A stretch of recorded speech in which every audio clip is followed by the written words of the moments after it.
Congo virus آگاہی سے زندگی بچانا ممکن ہے۔ پاکستانی عوام کے لیے ہر نیا دن خدشات اور نئے مسائل لے کر آتا ہے۔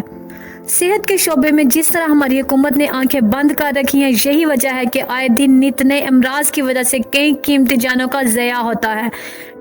ڈینگی اور نیپا وائرس کے بعد اب اس کی خطرناک ترین صورت کانگو وائرس کے چند مریضوں کی شناخت کوئٹہ میں خوف و ہراس کی فضا قائم کر دی ہے۔ ماہرین صحت اور معالجین کا کہنا ہے کہ کانگو وائرس ٹکس ایک قسم کا کیڑا ہے جسے چیچڑ بھی کہا جاتا ہے۔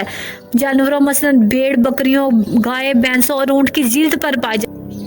ٹکس جانوروں کی کھال سے چپک کر اس کا خون چوستا رہتا ہے اور یہ کیڑا اسی بیماری کے پھیلاؤ میں اہم کردار ادا کرتا ہے۔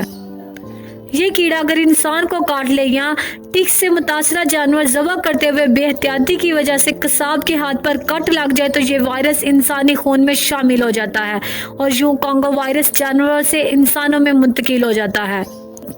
اور کانگو میں مبتلا ہونے والا مریض ایک ہفتے کے اندر اندر اپنی جان سے ہاتھ دھو بیٹھتا ہے۔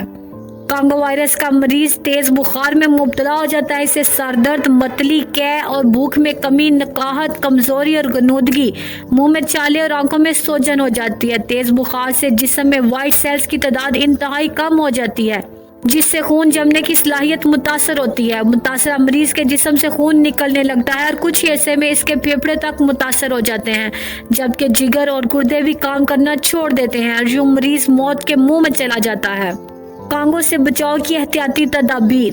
کانگو سے متاثرہ مریض سے ہاتھ نہ ملایا جائے۔ مریض کی دیکھ بھال کرتے وقت دستانے پہنے، جانوروں کی خریداری کرتے وقت فل آستین والے کپڑے پہنے، ماسک کا استعمال کریں اور جانور کی خریداری سے پہلے اچھی طرح یقین کر لیں کہ اس کے جسم پر چیچڑ نہ ہو۔ بچوں کو چیچڑ زدہ جانوروں کے ساتھ کھیلنے سے روکیں۔ اپنے پالتو جانوروں کو چیچڑ سے محفوظ رکھنے کے لیے محکمہ لائف سٹاک کے مشورے سے چیچڑ مار ادویات کا استعمال کریں۔ اللہ پاک ہم سب کو اپنے حفظ و ایمان میں رکھے۔ Thank you so much and اللہ حافظ۔